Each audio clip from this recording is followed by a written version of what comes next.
All right. All right.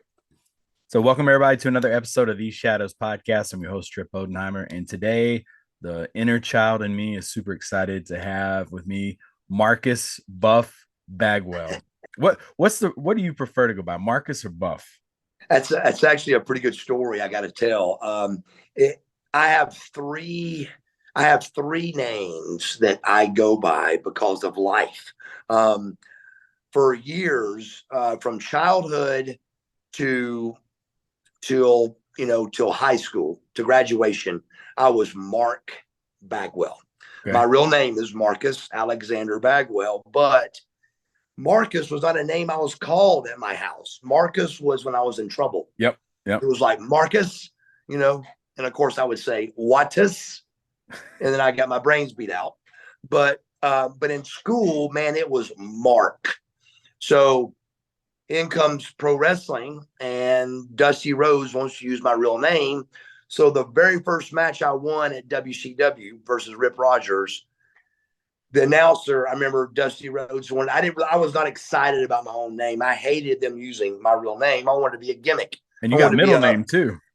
yeah, I wanted to be, the Avalanche, the Terminator. I wanted a gimmick, Yeah. I wanted to be a gimmick. And so he's like, we're gonna call you by your real name. I was like, what? So going by, I was Mark, and everybody called me Mark. Dusty thought my name was Mark Alexander Bagwell. So I'm in the back. I win the match, my very first win on WCW. And I can't remember that country channel guy's name that was our announcer. It wasn't I'll Gary think of Michael it. Capetta, was it? No, he was next. Yeah. This guy was a country channel announcer that I'll think Rhubarb Jones. Okay. Yep. Rhubarb Jones was his name, and he was WCW's announcer in the early '90s. And I won the match. I'm in the back, and I hear him go, and the winner of the match is Mark Alexander Bagwell. And I went, if you're going to use it, Marcus sounds much better. Yeah. So I go to Dusty. I go, Dusty, man, they just said Mark. He goes, that's your name. I go, well, it's really Marcus. And he ripped his headset off. He goes, that's so much better. And I go, not really. And he goes, yeah, it's great. So my parents loved it. Everybody loved it. But Marcus, pro wrestlers called me Marcus. So it was Mark, Marcus, and a lot of guys call me Buff. So I think I don't really prefer one, but I think Mark is just what my true friends call me. Yeah. So I like to be called Mark. Okay. All right. We're gonna go with Mark for this Mark episode. Bagwell. Yeah, there we go. So, a couple of fun little rapid fire questions here for you. You could have one job for a day outside of pro wrestling. What would you do? Pro football. Pro football. Falcons? Absolutely. Okay. Favorite opponent to work with? That's, I mean, believe it or not, man, it'd be a tag team thing, Okay. and it would be me and Scorpio against the Nasty Boys. You and Scorpio were such a good team. It was so great. Team. I learned so much from that guy, man. It was crazy. Favorite arena to work in? Favorite arena was there was this place in South Carolina. Okay, I lived there for a while. Columbia area, and I broke my neck in Columbia at the Civic Center, but not Township Auditorium. That's it. Wasn't it called the Shrine Mosque or something? Something like so. Actually, a funny story about that place. I went to an ECW event, and the Sandman was in the ring, and I was a senior in high school, and we're front row, and he does this, and security guard comes over and he's like, "Kid, get in the ring." And I jump in the ring, and I'm wearing Columbia, and I'm wearing a Tar Heel jersey. So right when I get in the ring, the whole crowd is chanting "F him up," and I'm like, I have no idea what's gonna happen. And right. Sandman's got his kendo stick, and all of a sudden he hands it to me, and the place boos. And I pat him on the back, and as I'm patting him on the back, he like looks down at his shoulder and looks up at me, and the crowd's really like "F him up," like really getting louder. So I'm like, well, I'm in the ring. I'm gonna get my little 15 minutes of fame. I'm gonna climb on the turnbuckle, and as I climbed on the turnbuckle in slow motion, this beer just nails me in the face. And wow. Yeah, I get out of the ring, and I was so rattled. I got out of the ring, and I got back down there with my friends, and they were laughing at me. And they're like, "Bro, it's not even about the beer; it's about how you left the ring." Apparently, I was so rattled when I got out of the ring. I left the ring like one of the divas. I went under the middle and bottom rope, so that exited like Stacy Keebler or something. But That's yeah, crazy. But yeah, it really threw you off, man. You got hit with a beer can. totally threw me off. So yeah, Township Auditorium. I'm very familiar with that place. Township, if you remember, it had that upper level. Yeah. It was one of the best arenas for pro wrestling ever. Oh, it's a really good arena. It just had that good seating down low. Then you had that upper level, and it just had history, man. I don't know, it wasn't a lot of great talent kind of history, it just had history, Yeah. And so I really, really enjoyed that building. Great building. Okay. Favorite piece of memorabilia you own? Let's see. I've got a Capital One Marcus Buff Bagwell credit card framed. Oh, I remember when those came out. I mean, there's not a lot of people in life that can say they have a credit card with their face on it. Very true. And I think it's a pretty cool one. Yeah. Which title do you wish you had a run with, the US or the television? I was so wrapped up in the tag division that I really don't blame anybody. And I have done this before. I have blamed WCW for not pushing me. Mm-hmm. And because I think guys get me into that conversation.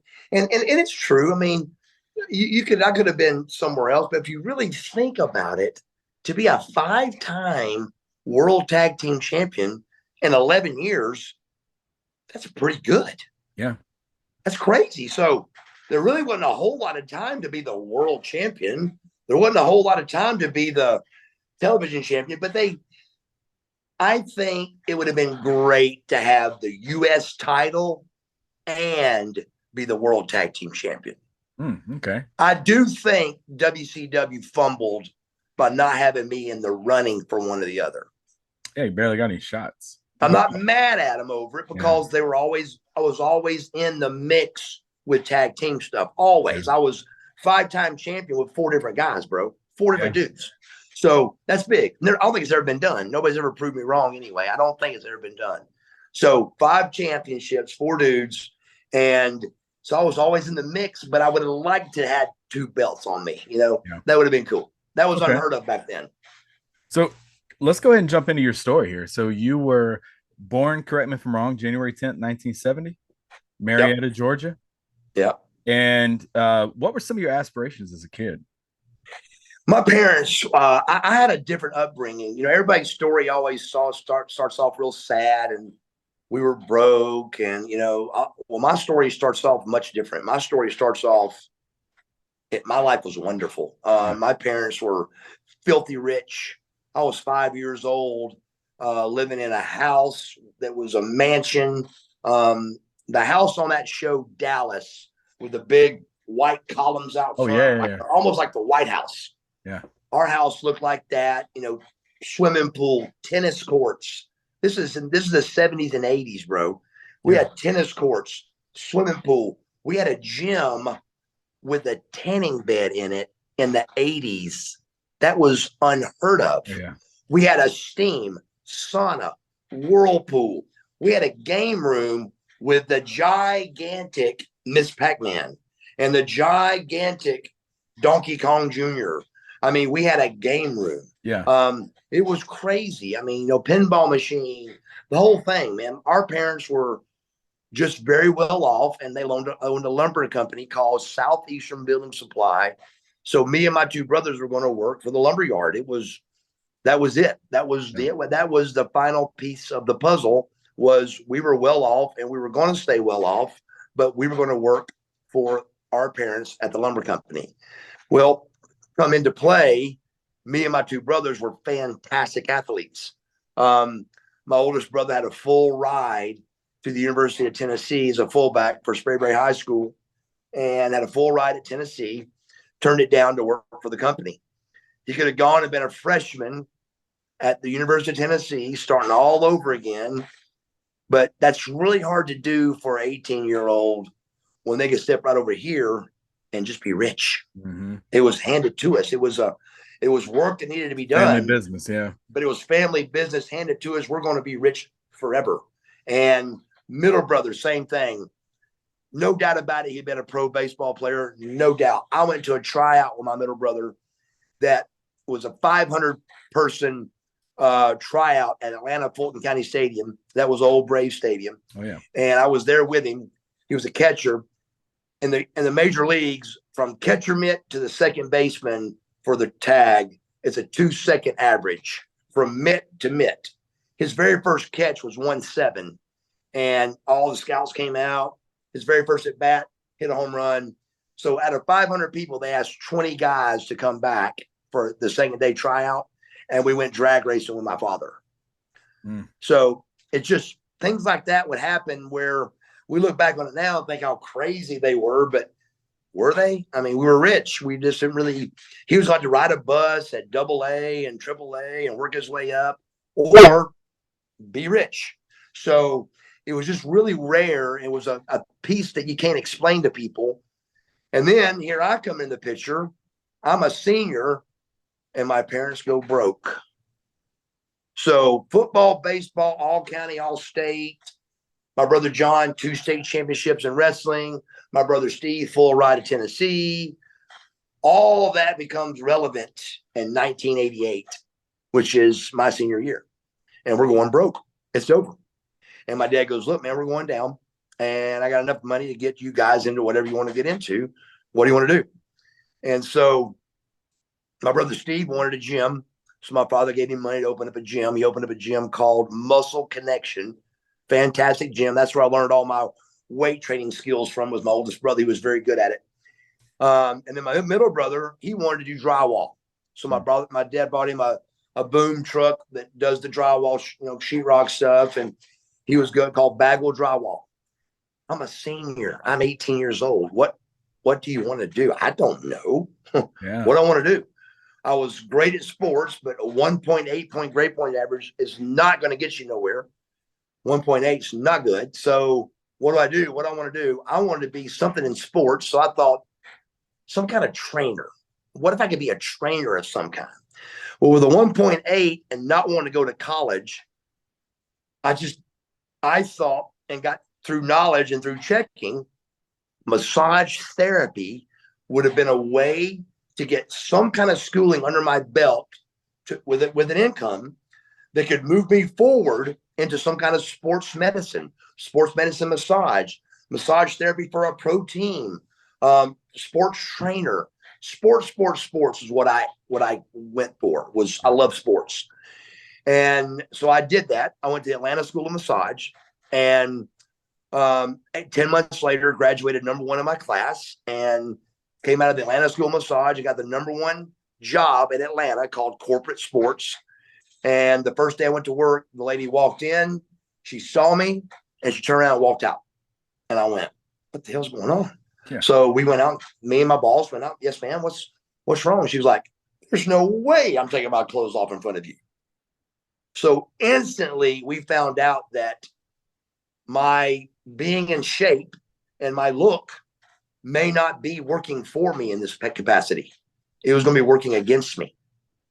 Instantly, we found out that there was a roadblock between women that would talk about how great it would be to have a good-looking man massage them, but really, when it comes to that door and that time to do it, it wasn't happening. Yeah. So it was, and I made a lot of money with massage therapy, but I wasn't going to make a career out of it. Yeah. So I was at the pool one day, and Missy Hyatt saw me at the pool and presented the pro wrestling thing, and I tried that and gave it a go. What do you remember about some early lessons learned getting into the pro wrestling business? Well, I had a good look at what was really to be found, which was Missy showed me like their schedule and how many days they worked and how they traveled. And so I had kind of an insight to the facts, which I think was a bad thing, because when I went to school, here's a all county, all state, youngest of 3 kids, really tough kid. 12 years old, I was a Golden Glove state champion boxer in Georgia. I was a tough kid that was an athlete, Mm-hmm. and was really tough because I was the youngest as well. So I'm thinking, man, if these guys can do this, I know I can. But by knowing their schedule and then going to get trained, it was the hardest thing I've ever done in my life. Really? And I'm not saying that because I do this for a living. It was the hardest thing that I had ever done at that stage of my life, which was 19 years old. I had done something in a wrestling ring that I couldn't believe these guys could do the schedule I was looking at. Yeah. And by knowing that schedule of 4 days a week, I said, they can't do this. So I got home to my wife and she was all excited. How'd it go? How'd it go? And I said, I'm not going back. And she goes, what? She goes, you're Mark Bagwell. I go, I don't care who I am. That's the hardest thing I've ever done. And I'm not going back. So she was all depressed and I'm depressed. And what are we going to do now? And I don't even know why, bro, but I went back. Was it like what you hear about, like the 1,000 squats and burpees and all that? If mine wasn't the crazy squat thing, even though that was everybody's story, yeah, I think I just probably said I wasn't going to do that, I think. But this guy beat me up. He beat me up for 2 days. Yeah. And his name was Steve the Brawler Lawler. And that was in the era that you just didn't get smarted up to this business. Yeah. And you didn't talk like I'm talking right now. You didn't say anything. You kayfabe was kayfabe. And you just didn't talk about it, So, he beat me up for 3 days to the point where I just couldn't believe how hard this was. And the 4th day, he said, you got what it takes. I go, what are you talking about? He goes, you can do this. You really got what it takes. Yeah. He goes, I never seen somebody catch on this quick. Yeah. He goes, you really got it. So the next day, I realized really what he'd been doing to me, but it made me mad. Yeah. I was like, bro, you've been kicking my ass for 3 days. And he's like, well, bro, I understood it from Missy and everybody that told me what was coming at me, but it was a lot. But I got, I still stayed horrible. Glad worked out, a month or so, maybe a month and a half in the ring. And they threw me and made me world champion at North Georgia Wrestling because of the way I looked. And my name was the Fabulous Fabian. That was my very first character ever. But I had Missy, or I never would have made it. That was Missy telling me they're going to hate your guts.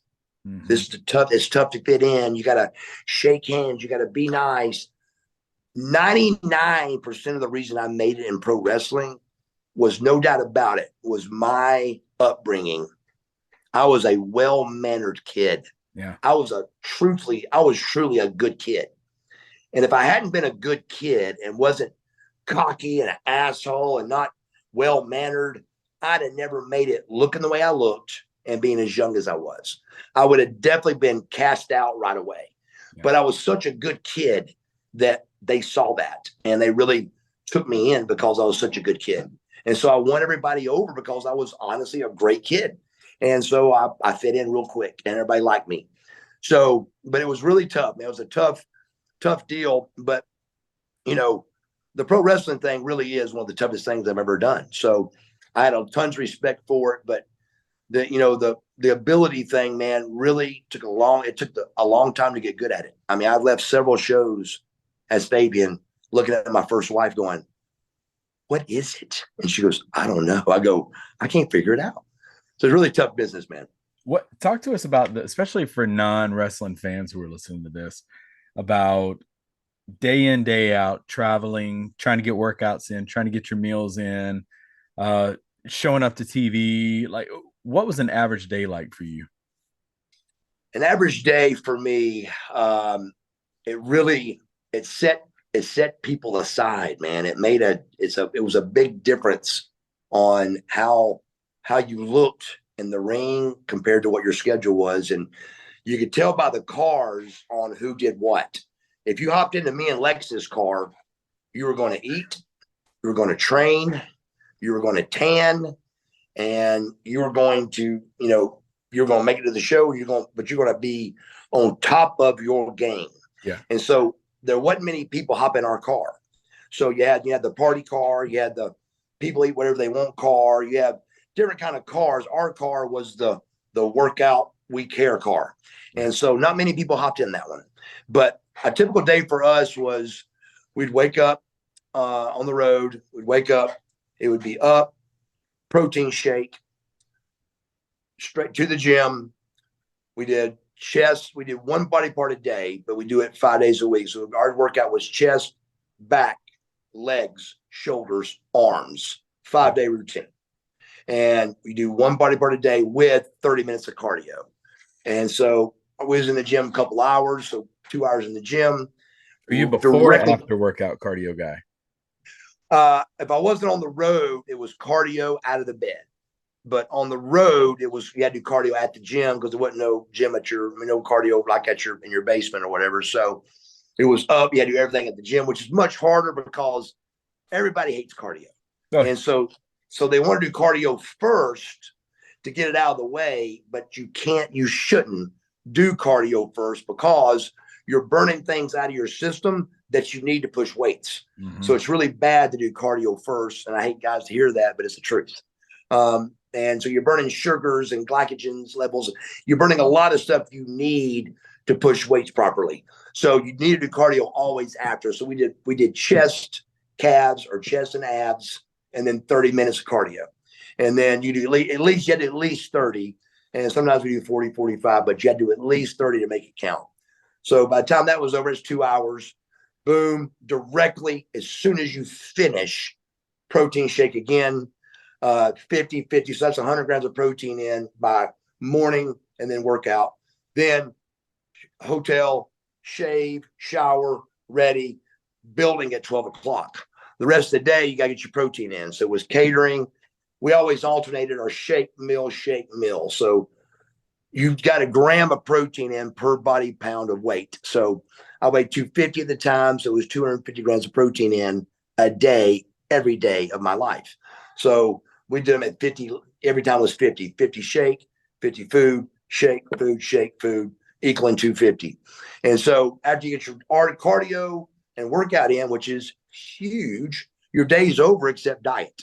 And again, the diet is 80% of it though. I mean, a lot of guys can do cardio. A lot of guys can work out, but a lot of guys can't diet. It's really hard. It ain't going hungry diet. It's dedication diet. You don't get hungry with my kind of diet. You just got to know what to do. And that is 0 carbohydrates. 0. And I mean 0 as you can possibly get, which is around 20 a day. And because carbs are in everything, whether there's 1 or 2, there's in everything. So 1 or 2 times 5 meals, you're going to get 15, 20, no matter what you do. With that said, 1 day a week, you do a cheat day, which is called carb loading.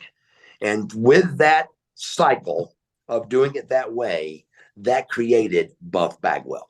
Yeah. And it pretty much ended just as simple as cardio, 250 grams of protein or a pound per gram of body weight, and working out. And, it just really seems easy on paper. But on the road with airplanes, rent-a-cars, hotels, bags, clothes, and having to look good and shaving your full body. It's a overall dedication thing that I can't explain except it's just very hard. You've got to love it. You just got to love it or you would never do it. And then you talk about breaking your neck. Then I broke my neck. I couldn't work out for 3 months. I lost 50 pounds.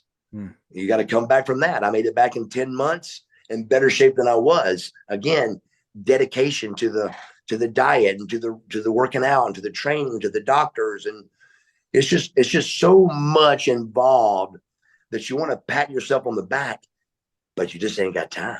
Yeah. Just ain't time for that. So you just push forward and know that by looking the way I want to look on TV is your glory. That's your payday.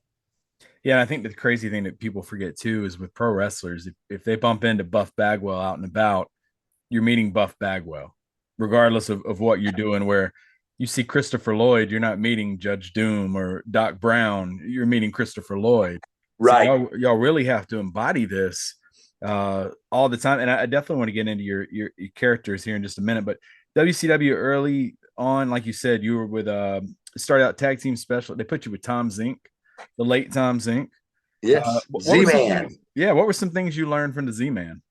Believe it or not, and this is kind of sad, I hate to say this, but I sometimes forget about Z-Man, and he helped me so much.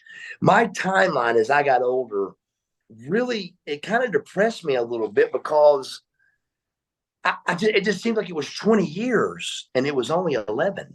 So when I say stuff like, oh, God, I trained for a couple of years, I trained for 8 months to be a wrestler. I mean, maybe.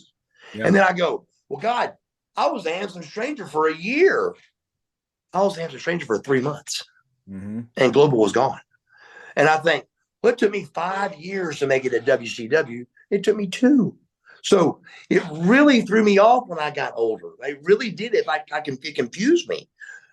Add in Z-Man to the picture, and I go, Z-Man, oh my God, I almost forgot about the Z-Man, Mr. Minnesota. Quick story about Tom Zink. The night I got hired was in Savannah, Georgia, and I did some kind of little interview with Missy Hyatt as the rookie at the Clash of Champions in Savannah. I remember that, yeah. And I saw Tom Zink in the back. He came walking by, and I thought he was a skeleton that had been in a car wreck. He looked so horrible. And I went, oh my God. I said, I'm so much bigger than that guy, you know? And about 15 minutes later, I saw him, and he looked like a pro bodybuilder. And I went straight. Keep in mind, there wasn't no computers in my day of getting to be Buff Bagwell. There wasn't no computer. You went and Googled some idea or Googled a question. You had to walk up to people and talk to them. You had to ask them. You had to find out. You had to do your homework. You had to study. It was trial and error, and it was going by people you talked to and asked questions to. Wasn't no computers, bro. So I walked up to him and I said, what did you just do in that last 15 minutes? And he held up this bottle of hot stuff. And he goes, this is what I did. And I go, what is that? And I read the bottle, and he goes, you can have the rest of it. So I took it home. I did not know that I was holding a product that was going to be like the most addicting thing in the world to all the body guys in the business. It was like a drug. Scott Steiner and Lex and me, all the body guys would be like, and I always had it. I was never without it. It was called hot stuff, and you sprayed it on your body, and it smelled like icy hot. So it really stunk real bad. Yeah. A lot of the wrestlers hated it. But there was so many people that used it and loved it that it was an argument they couldn't win. But at the time I made it to the WWF, they had outlawed it. So that was part of the heat I had also at the WWF is I used hot stuff, and they were trying to get rid of it. The WWF guys didn't like it. The WCW guys used it. So we went there. We took hot stuff with us, and they didn't like it. So it was a big deal. That was another big deal that happened. But so this spray was like niacin. It tanned you and opened up your sinuses. But wherever you were at, it really kind of stunk. So a lot of the guys didn't like wrestling with it. It made you burn, and it got in your eyes and stuff. So a lot of the wrestlers didn't like it, but man, it was so impressive. But Tom Zink is really a major part of how Buff Bagwell looked on TV. That's crazy. Because of that hot stuff spray. Yeah. So after that conversation we had, we liked each other a lot, and they put me with him when I signed in at WCW. And he taught me a lot, man. I mean, that was my first knowledge of tag team wrestling. And he gave me that first little step to get with Scorpio. And when me and Scorpio got together, we were really, I was really ready to be taught a lot more. And me and, Scorpio up the high flying stuff more, because me and Scorpio did stuff that was really taboo. I mean, across just over the top rope to the floor is nothing nowadays. That was off the chain back when we did it. And that's another team that you mentioned, like this whole timeline thing. You look at how long y'all were as a team. Y'all weren't together that long. It was only like 6 months or something. Think about it. It's crazy.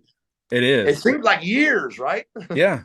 But y'all are a great team. And then I do want to ask about the Germany tour in '93.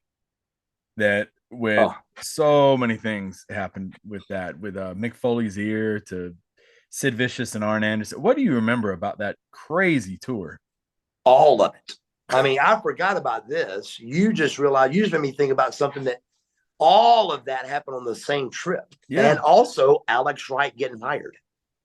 Oh, yeah. The night Nick Foley lost his ear was the night Alex Wright got hired. It was in Germany. Yeah. In Germany. So at least that was his tryout. Yeah. And Alex was kind of a fat, chubby kid. Really? And and he talked to me and Lex. Yeah. He learned how to do the diet. He got lean, man. But Dallas,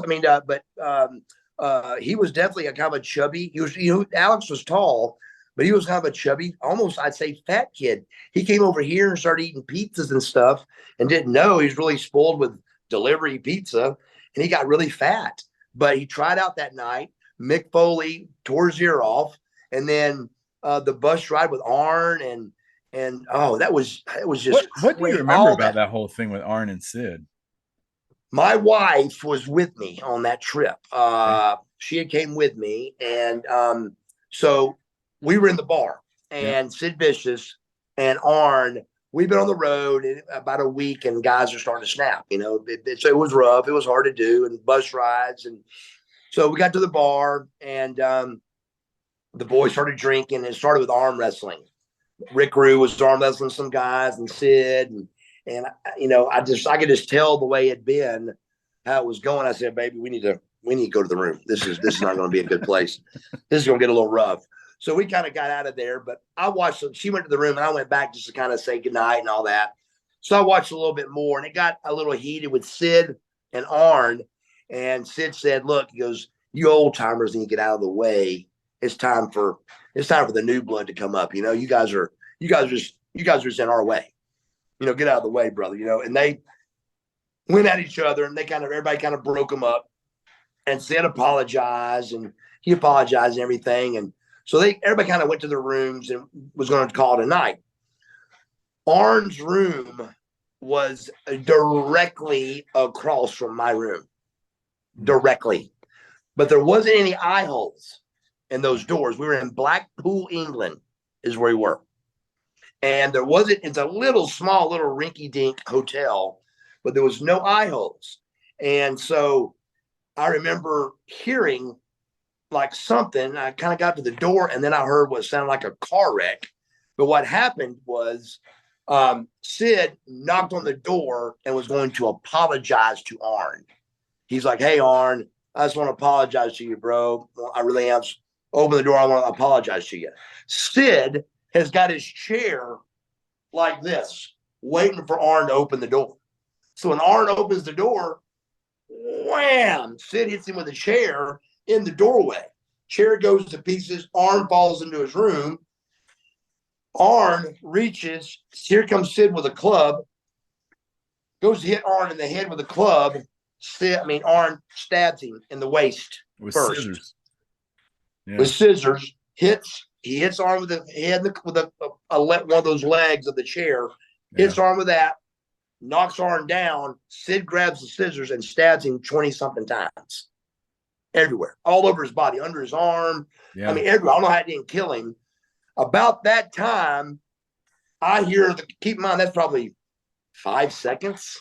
By the time I hear all that, I open the door, and it's Doug Dillinger and Scorpio is right there. Scorpio's trying to break them up. And Doug, I was scared to death of Doug Dillinger, especially as a rookie.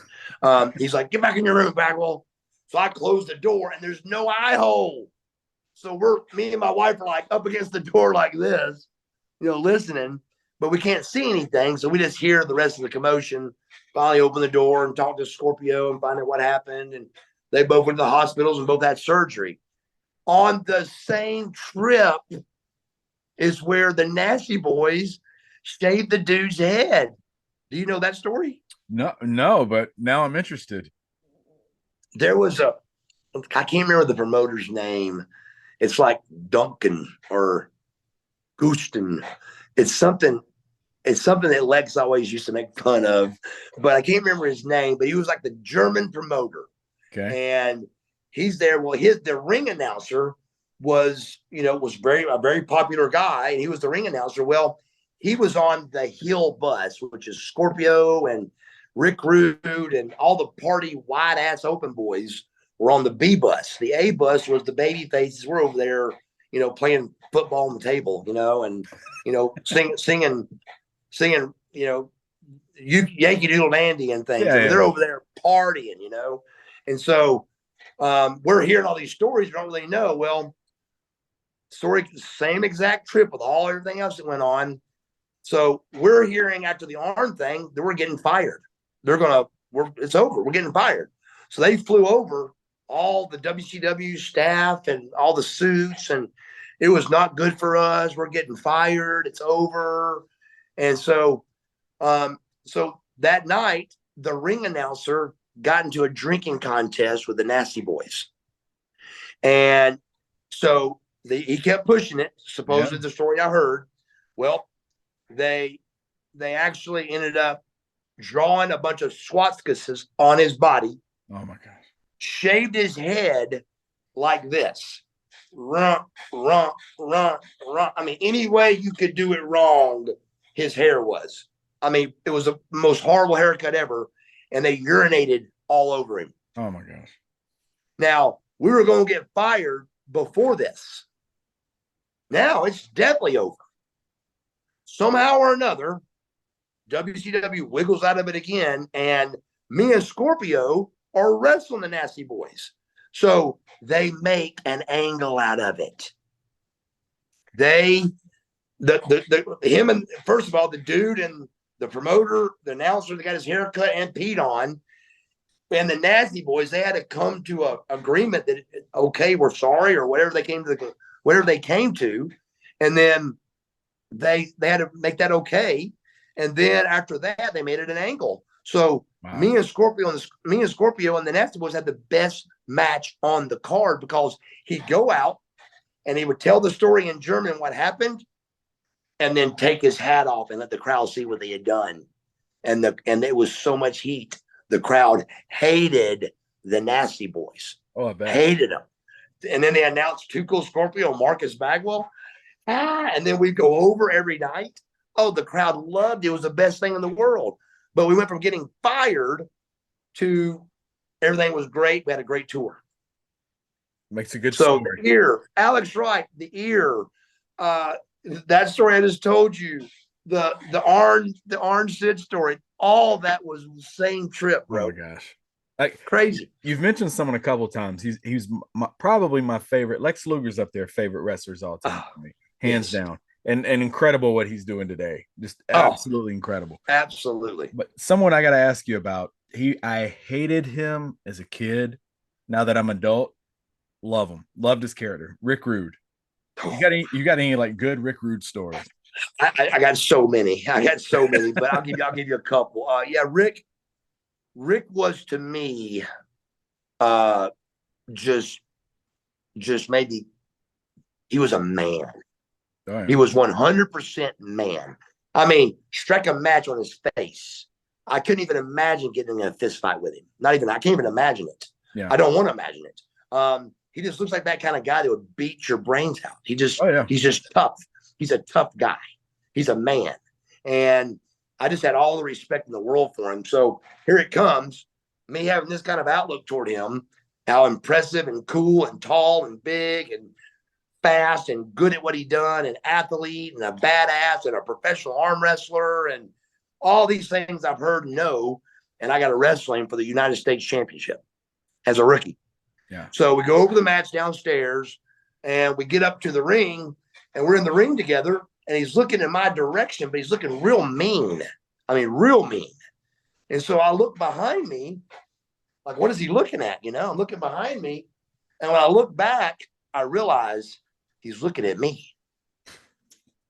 And I went, oh my God, what did I do? And he keeps looking at me like that. And I'm like, oh shit. Did I make him mad about something? So I'm petrified, bro. So now I got to lock up with Rick Rude, the United States heavyweight champion, 6'5", 270. And I'm like, what am I going to do with this guy? If he wants to beat me up, there's nothing I can do about it. So I lock up, but that match was, I think, horrible. But I just was so scared and green. I didn't know. I just held on, But he was a great guy. I loved him to death. He was just a huge party boy. Loved girls, loved the parties, loved women. He was just a great guy, man. I love Rick Rude. The Blockbuster came from the Rude Awakening. That's what I heard. Yeah. Yeah. How cool is And I that? hit Scotty Riggs with the Rude Awakening Yep. to First time. turn to NWO. And so after that, me loving Rick Rude and loving the Rude Awakening move, I thought, how can I make the Rude Awakening a cooler, like a high flying move? So I came up with, me and Scotty Riggs together came up with the Blockbuster. And you got to be in the NWO with him. And the NWO with him, which is great. Yeah. So you were with the Patriot for a little bit after the Germany trip. A couple months later, you were with the Patriot. You went some tag straps with them, and then you're with Scotty. You mentioned Scotty Riggs. I'm not gonna lie to you. That theme song that y'all had, it still haunts me to this day. It's horrible. It's but why do people love it? I wouldn't Is say it a joke? love. Are they joking about it? Yeah, I think that's probably what it is. You know who wrote that song, right? Please don't say Jimmy Hart. Yes. Oh gosh. Yeah. When I first heard it, I was like, "This is well, gonna let me be." tell you this. Let me tell you this. Without the lyrics, it's one of the coolest songs ever. Oh, the opening. I mean, yeah, but then it's the American man. But yeah, they didn't need those voices saying the American males. It's horrible. I gotta ask you. So with that, I don't know if you've ever been asked this before. Where were you the first time you heard that song? We had shot a video that they paid $60,000 to shoot this video. Probably little black and white videos. Yeah, I think they showed it twice, but it was really probably one of the coolest things we ever did. But there's a guy named not Kiefer, Kemper Rogers was his name, and he was at WCW. He was like a production guy, and they did our interviews and stuff, and they're at the CNN Tower, and Kemper Rogers, and he did that video for us, and this is way before not way before, but before NWO, and he was doing that black and white stuff, and that was kind of unheard of at that stage. And we were like, what's the black and white stuff, And then NWO was all black and white, literally. But he did all that black and white stuff and shot a really great video for us with American Males. In that video, they played the song without the lyrics. And I went, man, that is an awesome song. I mean, it just sounded great. And then the first time we heard it was when we wrestled. I'm sitting there and I'm hearing, and then American Males. And I went, what? And you can't go, Jimmy, that's horrible. So I was like, Jimmy, I mean, can we maybe add some other words to it or anything? He's like, no, man, that's it. I love it, don't y'all? And we're like, yeah, I guess, man. It was crazy. You were happy when the NWO turn came. Oh my God. Didn't have to be able to come out to that was great. So you joined the NWO, and how did you get the name Buff Bagwell? Good, great question. Great question. We're on a flight coming from the West Coast. I know it was a long flight. We're in first class. We're partying, we're drinking, having fun. And we had a good show where I was really like, I was turning heads, man. I mean, I was turning heads in the locker room. I mean, like we had a show in Baltimore even a couple days before this. And I went out and every guy in the locker room, it wasn't one of those things where they were looking and they go back to their seats and don't let you know they're watching. They're watching and then waiting for you to get back to high five you. I really had found my you character. Embraced that character, yeah. I mean, I really had found it. And in Baltimore, I did something and I got to the back and Sting was like laughing real hard. He goes, man, do it again. And so I go out there and I'm doing all the Buff stuff and I'm in the front row having a beer with somebody, and the Baltimore hated Marcus Alexander Bagwell. Hated him. They loved Buff Bagwell. So, but I still wasn't Buff yet. Name hadn't changed. So I had a match and I got to the back and Sting goes, that was the best one ever. He goes, I love the dance you did. And I went, what dance? He goes, the dance you did. I go, I have no idea what you're talking about. So I was so into my character, just doing whatever I did. I had to look back at a video and see what I had done. I had done that crazy buff dance out of craziness, and I had to watch it back to make it part of my routine every time. Because Sting said you got to do that every time, bro. It's great. So I kept doing it every time. So with that all in mind, and I was turning a lot of heads. We're on the trip from the West Coast back to Atlanta, and I know it's time to get rid of Marcus Alexander Bagwell. We got to try to get rid of it. WCW wasn't getting rid of anything. They were maybe going to add something, but they weren't going to take nothing away. So I was like, well, maybe because I wanted, it was Rock. It was Stone Cold. I wanted, it was Sting, Hogan, Luger. You wanted that name you never got before that you originally. I wanted that name, Yeah. And so we're coming back from that trip, and I can't even remember what we were guessing or coming up with. But in the middle of us trying to guess, I remember Lex was right with me. We're like standing up in first class, and we're drinking, thinking. And in the back of first class in the dark, we hear a voice go, "What about Buff?" And we go, "What?" And he goes, "Buff Bagwell." And we went, "Oh my God, that's it." I mean, nobody guessed another name. That was it. Nick Patrick. Oh, the referee. Nick Patrick, as he thought of my name. Oh, wow. That's that little Nick Nolte Tropic Thunder moment. Yes. Back. Yeah. Exactly. That's super cool. So it was. You embraced that gimmick. I mean, you really my wife, she's all into psychology, and she had a question about this. From a psychology standpoint, how is that from working as the like all-American rah-rah white meat babyface your whole WCW career to now you're this over-the-top, narcissistic, arrogant, flashy Buff Bagwell character? It's to be honest with you, I think everybody wants to act like Buff does. Oh, I really did. I was in high school. I was Buff Bodenheimer in high school. I think everybody wants to just be able to say what they really feel. Mm-hmm. And if you can actually go out and point at the camera and go, "Look at me," and you really do look good, that's heat. Mm-hmm. I mean, who don't want to go, "Look, I look great," and y'all don't. You would do one move and go talk to the camera. Yeah. And if it's the truth, that is heat. Yeah. So it was funny. It was heat. It was how I look at it is it's just Marcus Alexander Bagwell turned up all the way. Yeah. It's just with no filter. Marcus Alexander Bagwell with no filter is Buff Bagwell. And it's how I am. It's just how I would be if I didn't give a shit. So was it harder for you to play that white meat baby face? It was easier. There's no rules. There's no rule. I mean, I had to really think, I had to think, what would you never think about doing? Yeah. Never. And that would be like, posing and laughing. And so I just had to go just completely off the rails with your character, which equals Buff. I just talked they tried to get me to be talking in that camera for a year. And that's what got me. That's what ruined really, that was the start of my ride going down at WWF was nobody knows this. Yeah. They said, well, exactly. And I didn't think nothing about that. All of a sudden, here I am, main event on Monday Night Raw. And I'm in the back, ready to go out. And all of a sudden, out of nowhere, man. I mean, when I think about it, I almost think that I dreamed that, but I didn't. But I'm sitting there and just out of nowhere, Shane McMahon.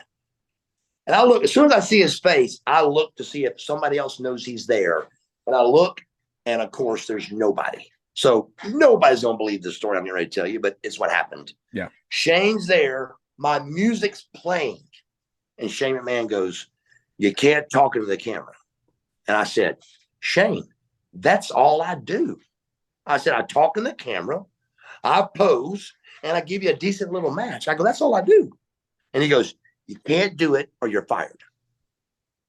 So if you ever watch that match back, watch 3 matches before I did WWF match, and you'll see me all up in the camera. I'm Bob, I'm the stuff, da, da, da, da. And in the WWF, you see this. because Yeah, I wasn't looking in the camera.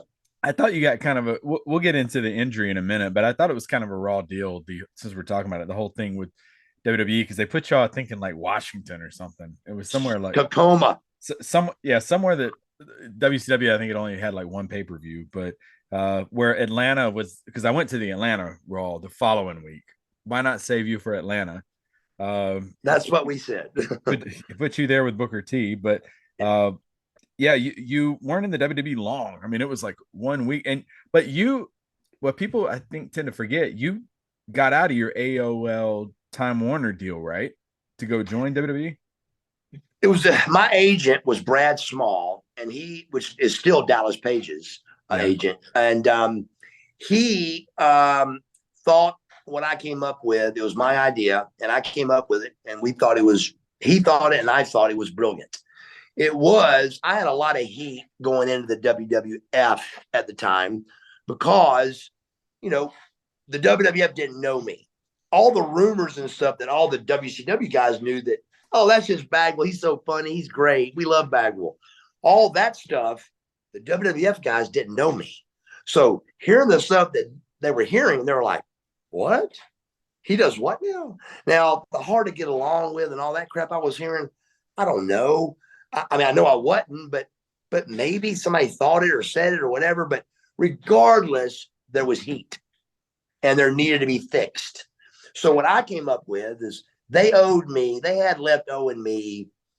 I can't quite remember that. I don't know exactly, but it was like 80 grand, I think. Okay. So I could have sat at home and made 80 grand and then went to the WWF.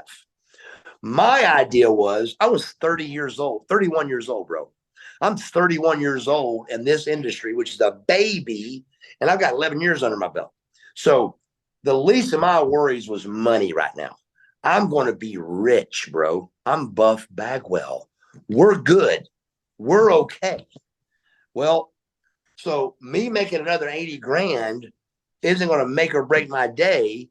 Let's go to Vince and say, hey, bro, forget the 80 grand you owe me. I'm on the sign today. Let's put all this on the back burner. I'm ready to come to your company today because that's the kind of guy I am. I want to move forward. And my agent thought it was brilliant. Oh, yeah. So and I did too. I thought of it. So we do it. I say Vince McMahon 80 grand. I signed the contract. I'm main event, brother. Hey, this is great. Now, don't get me wrong. Me and Booker backstage going, why are we wrestling this week instead of next week? Yeah. It was the first match of the invasion. If we're going to make the first match of the invasion, why wouldn't we wait 7 days and do the match of the invasion in Atlanta, Georgia? Yeah. So I didn't quite understand that, but it was what it was. I ain't like we can say, hey, Vince, we don't want to do this. So, of course, we did it. We got booed out of the building. I was told I couldn't look at the camera. People say the match was horrible. I don't understand what that means. There was worse matches on that Raw. There wasn't anything. In other words, there wasn't any mistakes in that match. There wasn't a stumble. There wasn't a trip. There wasn't a missed clothesline. There wasn't those kind of things that happen. You go, ooh, ah. There was nothing ugly about that match. It wasn't a great match by no means. It may not even been a good match, but there was nothing wrong with it. There was heat. There was a comeback. There was a finish. It had all the moving parts. It just wasn't a barn burner. It wasn't a main event match, but it wasn't what people guess it to be. The WWF at the time, they made it out to be, well, the match was bad, so we fired him. Who gets fired over a bad match? Are you kidding? I mean, I'm a 5-time World Tag Team Champion. Well, I mean, you look at guys like Marty Jannetty. How many tries did he get with WWE? He got like that's what I'm saying. Yeah, and so like me, and I would say this if you weren't on here too, but I think you got kind of a raw deal because it was like one match. There were plenty of stinkers that people have had throughout their careers, and if you fight for a bad match, I mean, come on. But yeah, I thought it was a little weak. I thought it was, and I never even got another call to come back. It was just really bizarre. Even the only person ever talk about it was Conrad Thompson. Yeah. Conrad Thompson actually went on. It was several years later, like maybe 15 years later, probably. And he said, you know, Bagwell got screwed. He goes, you know, Yeah. he goes, whether you hate him or not hate him, whether you like him, you don't like him, regardless, there's been thousands of guys do what Bagwell's done and got 2, 3, 4, 5, 6 chances. Bagwell's never been called back. And Bischoff, I love Bischoff to death, but Bischoff said that he thought that I didn't try. And I first got mad at Eric saying that. Then I thought, well, you know, I really didn't, because I didn't want to beg him. I mean, I'd have crawled on my hands and knees if I thought it would have helped. But I remember that being a bad thing. I remember being at WCW and seeing guys trying to get their job back and it being a bad thing. Yeah. And I just didn't want to be that guy. I didn't want to. I mean, I called every couple of months. Hey, Johnny Laurinaitis, Johnny Ace. I said, hey, man, you know, what's going on? You know, we're not hiring. Okay, man, just touching base. I went to a live SmackDown. And the only thing where I messed up right here to not cause a problem, it was time to cause a problem. And we came up with the idea of going to a live taping. Well, SmackDown was recorded that night. It wasn't live.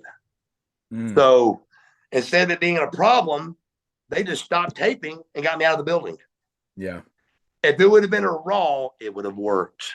Yeah. Because it was at the Bilo Center and the people went crazy. Yeah. Even the Buff Bagwell character, I think, like even with NXT, like if you would have come around at that time, the talking in the camera, the strut, that I think it was a little ahead of its time for WWE audience, because there was none of that. And I think it would have really gotten over and been different, because they started having guys come out with selfie sticks and all this other stuff later on and getting over. But I do want to talk about some of the your journey through wrestling has been incredible, but I think it's what's happened in terms of those, as we have here on the podcast, the shadows, those dark moments. April 23rd, 1998 on Thunder. And this video is out there on YouTube, but Rick Steiner comes off the top, tries to get you with a bulldog, and just freak accident. You jammed your neck, severely injured, diagnosed with several damaged vertebrae, and developed spinal shock. And like, talk to us about what you remember about that night on Thunder. Yeah, it was Thursday Night Thunder. You know, me and Scott Norton were vicious and delicious, and we were going to be, you know, the next big tag team, no doubt about it. We were going to be, you know, me and Scott Norton were never tag team champions, which blows my mind, but we just didn't have enough time. That was one of the first matches out of the gate, really. And so we were really excited about it, and we were going over in the match. Mm-hmm. And so I was really, the main thing I remember about that day is, because what happened is I bought my lot for my house that day. I paid $88,000 for my house lot and drove straight from buying that lot to Columbia, South Carolina to wrestle. And we got there and nothing was weird or different in the back or anything. Not a different day. It was a good day. But we were in the back going over everything. I remember vividly, I had came up with I was really good at coming up with like getting ready to go into the hot tag. I was very good at setting that up in tag matches. I just really was very good at it. And most guys are, but I really just added a little more to it, I think. I just really enjoyed it. I love tag team wrestling. So I remember vividly, I came up with that section of plays, the section of spots that came into the finish. The finish of the match was supposed to be Rick hits me with a bulldog, goes to cover me. Scott Steiner hits the ring with a chair. 1, 2, chair. Rick goes off. He puts me on top. 1, 2, 3, and WO wins. Mm-hmm. That's the finish of the match. So we take that from the finish room and we go sit down to come up with the rest of the match. That sequence of spots that happened before the match, before the finish, it was definitely mine, because I really loved it and it really looked good. And it was a thing where Luger, they set up, Rick got the hot tag, you know, bump, bump, bump, bump. But then when we fed off of each other, Norton went to the ropes. Lex clothesline Norton over the top. I came clothesline Lex over the top. I turned into a body slam by Rick up to the top for the Bulldog. They tell us the Bulldog part. We create the other part to get to it. Yep. And I created that little sequence right before it that really flowed great. Again, it was Norton clothesline over the top. There I was for Luger over the top. I turned into a body slam by Steiner up for the Bulldog. He's in the Bulldog. I've taken the Bulldog 100 times. I'm selling for the Bulldog. He comes off and he misses me. Yeah. And I'm like, oh, shit. So live TV, live cameras. Now it's my job to make this look good as best as we can, to make it look like a train wreck or make it look like a smash or a crash. So it's, I mean, people miss moves, even if it was a shoot. So you got to try to make it look like it was a shoot and do the best you can. So when he misses, I'm just going to try to collide us to make it look like a train wreck. So I'm trying to catch up to him. When I do, I go into his back and my neck goes that way, but like snaps back. Mm-hmm. And when it does, instantly, I knew I was paralyzed. There wasn't any, what'd you think, or what was going on. I had done enough in life at 28 years of age that I knew I was paralyzed. This wasn't no stinger and what's going on. This was, oh my God, I was completely out of my mind, scared because I was paralyzed. So if you'd had a microphone on me when Rick rolled me over, you would have heard me say, I'm paralyzed. And then Rick's eyes, he didn't say nothing. His eyes got real big. There isn't a playbook for what do you do on Monday night or Thursday Night Thunder. What do you do when somebody's paralyzed? There's not a playbook for that. So when he got me here, like, what are we going to do? What are we going to do? So here if you watch it back, you see me going 1,000 miles an hour, man. I'm like, I know I'm saying I'm paralyzed. Don't touch me. I'm paralyzed. So I know I'm saying paralyzed because that's what I am. And I see Scotty come in. He must have heard me. He hits Rick with a chair, and Rick just kind of throws himself off. Keep in mind, I'm totally paralyzed. He grabs my arm, to my arm on top of Rick, and my arm just falls back down. Yeah. So now you got two guys. Yeah, nobody's pinned. Yeah. Two guys laying on their back. I think it was Mark. Mark was the referee, was Mark. And he goes, 1, 2, 3. Who won? So now Vincent, he don't know that I'm really paralyzed. He starts trying to slide me out of the ring. And I'm like, stop. You know, by that time you don't, and the camera angle kind of missed me getting injured. Mm-hmm. The camera angle was, it didn't catch it to the slow motion. So on the slow-mo, you saw the boom, you saw that. Back, yeah. But the first camera, you didn't know it. But when you watch it back and you know I'm paralyzed, you can see I'm not moving or anything, you know. So that was the finish, and that was what we did. And from there, it was, I remember talking to Scott Norton and Lex, and it being such a real thing that it just was a mere fact of, I'm paralyzed. It's over. So I remember out loud saying, hey, man, at least I can still go to schools. And Christopher Reeves was still alive at this time. And I said, I can go to schools like Christopher Reeves, Superman. I can go to those schools and talk to schools and stuff and spread the word. And I'd already taken being paralyzed, and I made it a positive thing in a few minutes. Mm-hmm. And I don't know quite how I did that, but I did. And then while talking about going to schools like Christopher Reeves, Danny Young, our trainer, goes, your left hand's moving. And, I can't raise my head up and look because I'm paralyzed. I lower my eyes and look down, and I kind of see my fingers kind of moving. And when he said that, I remember kind of feeling like stuff come up, like blood or something. But yeah, it stopped right there. Nothing was here. And then leg, arm, but my core had not come back. I think it goes to commercial break. When it goes back from commercial break, if you're watching, you'll see my hands are kind of moving and you'll see me kind of wiggling and you'll see me go like this. And I put my hands back down. So I'm trying to see if I can feel my core and I can't. So I'm still petrified on what's going on. By this time, though, it's taped down, and your head's taped down, your arms are taped down, you're taped down to this board. And and I move my fingers and toes the whole way, and I keep asking, am I paralyzed? Am I paralyzed?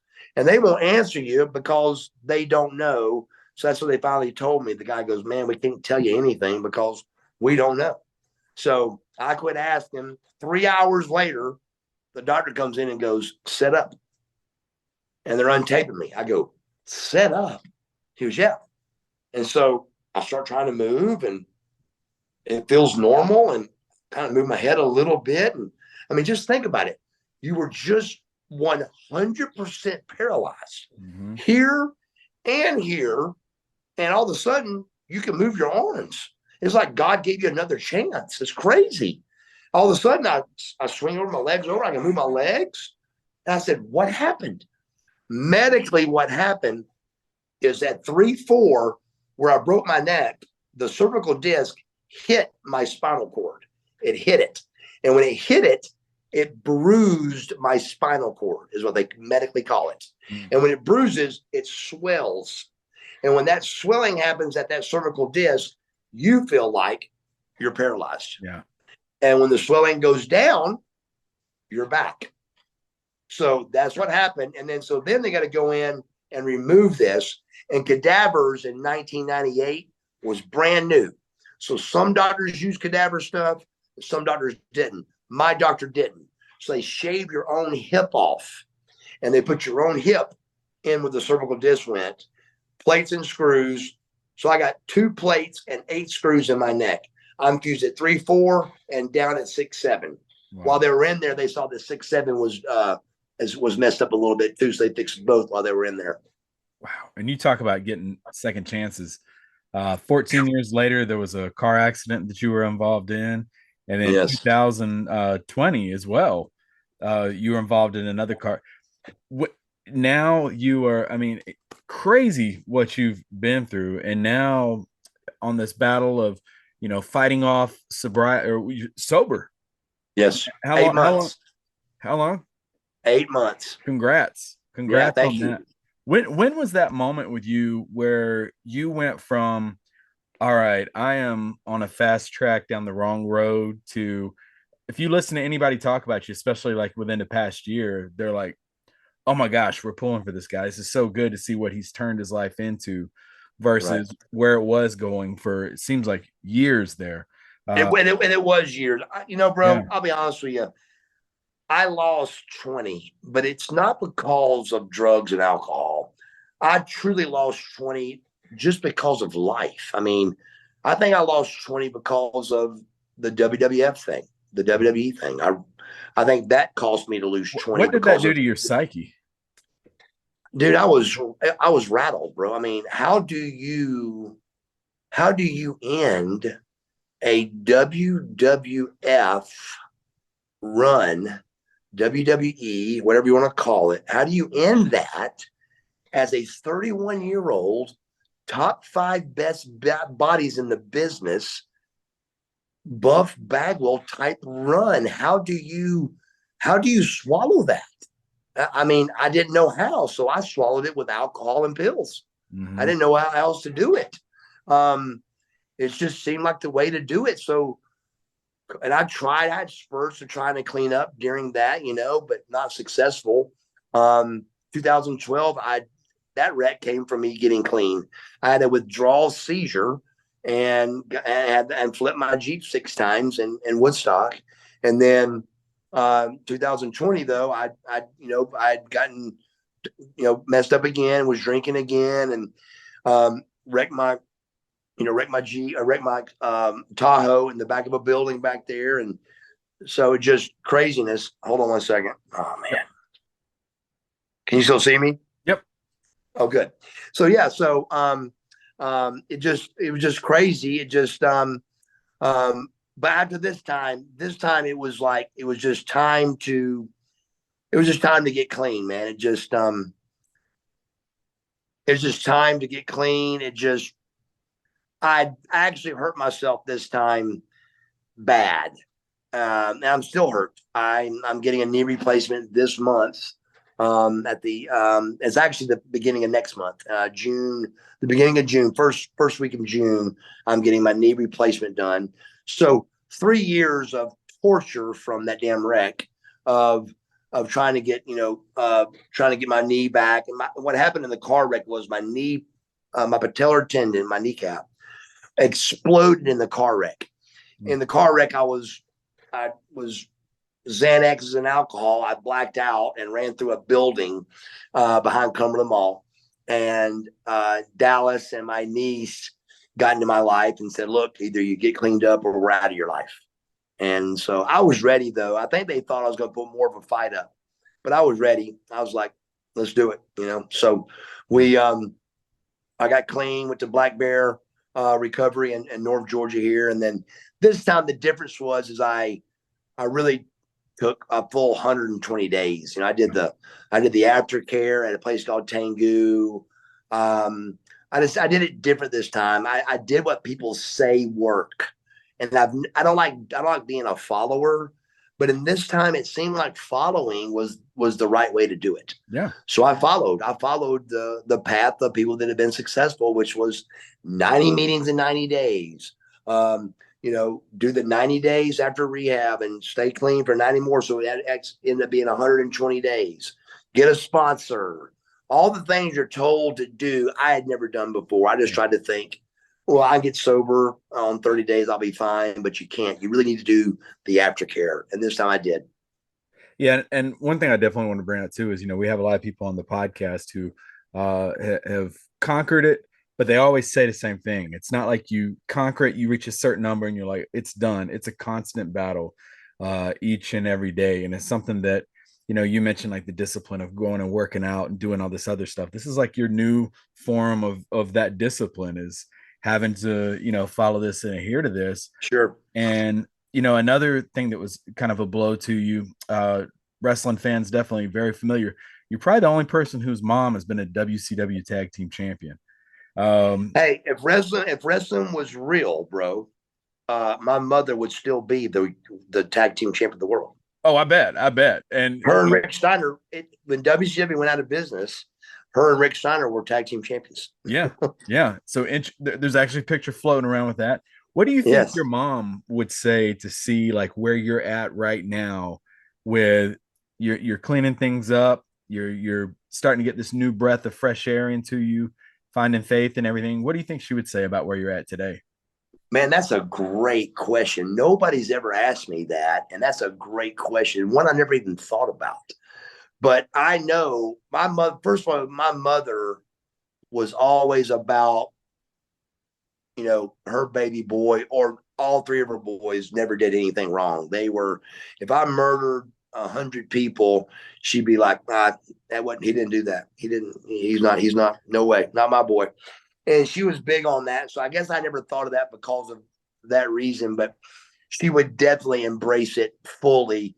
It ain't like she didn't want me to get clean. She definitely did. They just were never in the position to do so. I remember my dad tells a story where my mom was really worried about me and trying to get me to get clean. And I was a very great functioning addict. And you hear that a lot, but I really was really good at it.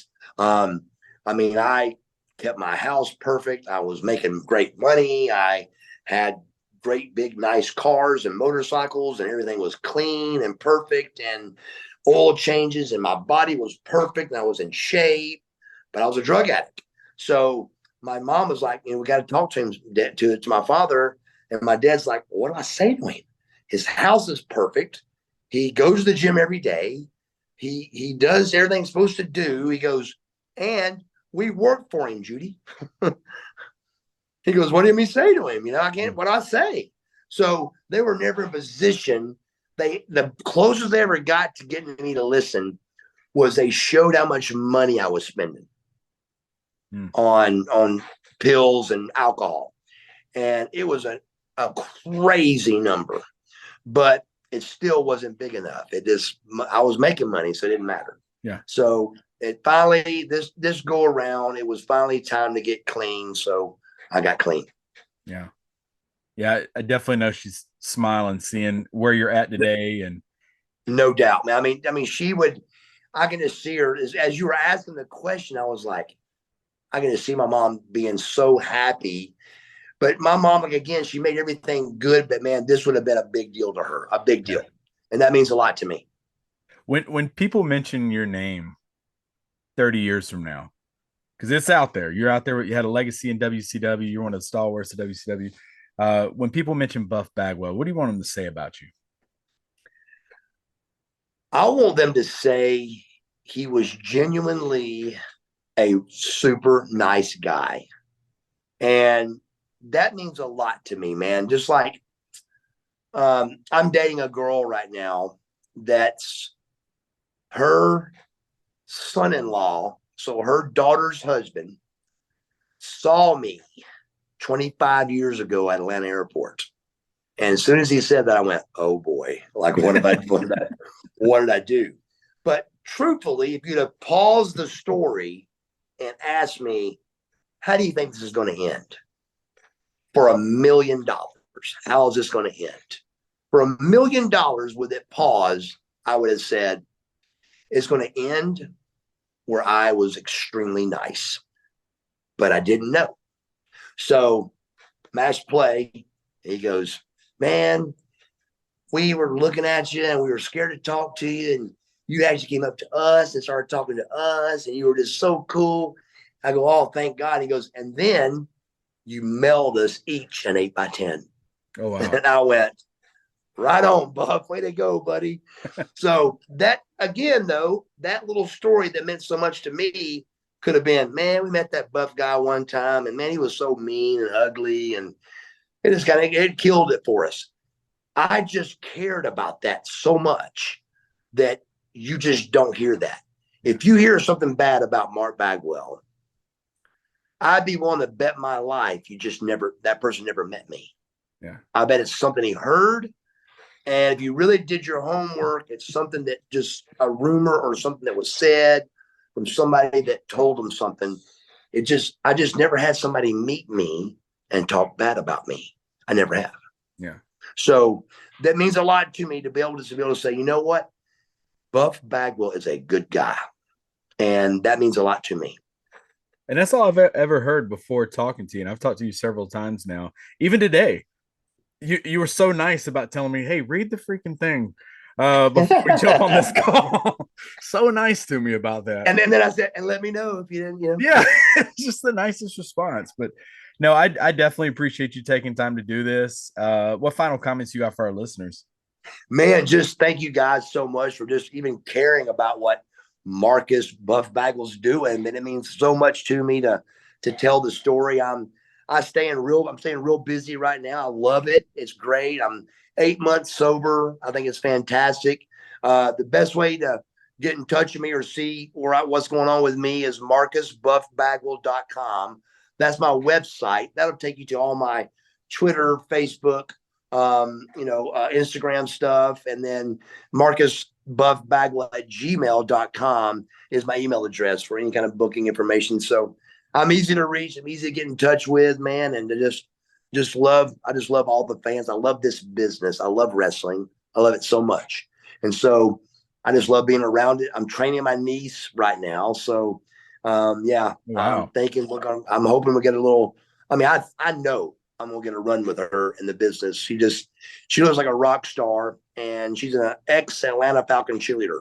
Okay. So all right. She's got the look. She's got the look. She's got the ability. We just got to teach her some of the buff stuff, and get her involved here. Get her down to NXT. Let her start talking on the camera. Absolutely. Yeah. I like this, folks. Make sure you head over to Apple, Spotify, theshadowspodcast.com. Leave us a review if you like what we're doing. We will see you again next week on another episode of The Shadows Podcast. Peace out.